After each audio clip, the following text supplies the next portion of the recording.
இணையத்தில் டபுள் பெயரிடி, சில்லு சில்லாய் சிதறும் பாகிஸ்தான், அடிமேல் அடி வாங்கும் ஷெரீப் அரசு. பாகிஸ்தான் தற்போது தனது வரலாற்றிலேயே மிக கடுமையான நெருக்கடியை எதிர்கொண்டு வருகிறது. அண்டை நாடுகளில் பயங்கரவாதத்தை ஊக்குவித்து அரசியல் செய்து வந்த பாகிஸ்தானுக்கு இன்று தன் சொந்த நாட்டுக்குள்ளேயே மிகப்பெரிய சவால் உருவாகியுள்ளது. ஒருபுறம் பலுசிஸ்தான் மாகாணம் தனி நாடாக சுதந்திரம் அறிவித்துள்ளதாக தகவல்கள் வெளியாகியுள்ளன. மறுபுறம் பாகிஸ்தான் ஆக்கிரமிப்பு காஷ்மீர் பகுதியில் அந்நாட்டு அரசுக்கு எதிராக மக்கள் போராட்டம் தீவிரமடைந்துள்ளது.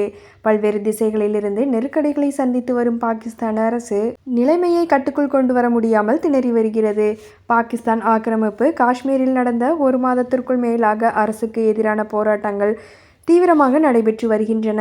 இந்த போராட்டங்களை ஒடுக்க முயன்ற பாகிஸ்தான் அரசு அந்த பகுதிக்கு செல்லும் உணவு மற்றும் மருத்துவ பொருட்கள் விநியோகத்தை தடுத்து நிறுத்தியதாக கூறப்படுகிறது. ஆனால் இந்த நடவடிக்கை மக்களின் எதிர்ப்பை மேலும் அதிகரித்துள்ளது. போராட்டத்தை முன்னெடுத்து வரும் சர்தார் அமல்கான், POK என்பது பாகிஸ்தான் ஒரு பகுதி அல்ல, அது ஆக்கிரமிக்கப்பட்ட பகுதி என்று வெளிப்படையாக தெரிவித்துள்ளார். கட்டுப்பாட்டு கோட்டை நோக்கி பேரணியாக செல்ல மக்கள் தயாராகி வருவதால் இந்திய எல்லை பகுதிகளிலும் பதற்றமான சூழல் நிலவுவதாக கூறப்படுகிறது. காஷ்மீர் இந்தியாவால் ஆக்கிரமிக்கப்பட்ட பகுதி என்று பல ஆண்டுகளாக பாகிஸ்தான் கூறி வந்த நிலையில் தற்போது நடைபெற்று வரும் போராட்டங்களில் ஈடுபட்டுள்ள சிலர் காஷ்மீர் உண்மையில் பாகிஸ்தானின் கட்டுப்பாட்டில் இருப்பதாக கூறி வரும் கருத்துக்கள் சர்வதேச கவனத்தை ஈர்த்துள்ளது. இதற்கிடையில் இயற்கை வளங்கள் நிறைந்த பலுசிஸ்தான் மாகாணமும் பாகிஸ்தானின் கட்டுப்பாட்டிலிருந்து விலகியுள்ளதாக கூறப்படுகிறது.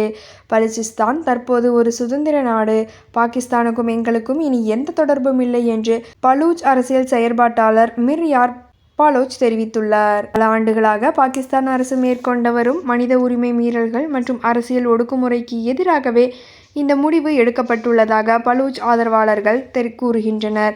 அது மட்டுமின்றி பலுசிஸ்தான் தனது சொந்த தேசிய கொடி, தேசிய கீதம் மற்றும் பலூச்சி ஃபலூஸ் என்ற புதிய நாணயத்தையும் அறிமுகப்படுத்தியுள்ளதாகவும் வெளியாகியுள்ள தகவல்கள் உலக அளவில் பெரும் பரபரப்பை ஏற்படுத்தியுள்ளன. பாகிஸ்தானின் பரப்பளவில் மிகப்பெரிய பகுதியான பலுசிஸ்தான் பிரிந்து சென்றால் அந்த நாட்டின் பொருளாதாரம் கடுமையாக பாதிக்கப்படும் என்ற அச்சமும் நிலவுகிறது. பலூச் மக்களின் இந்த எழுச்சி பாகிஸ்தான் என்ற நாடு சிதைவடையும் நிலைக்கான தொடக்கமாக சிலரால் பார்க்கப்படுகிறது.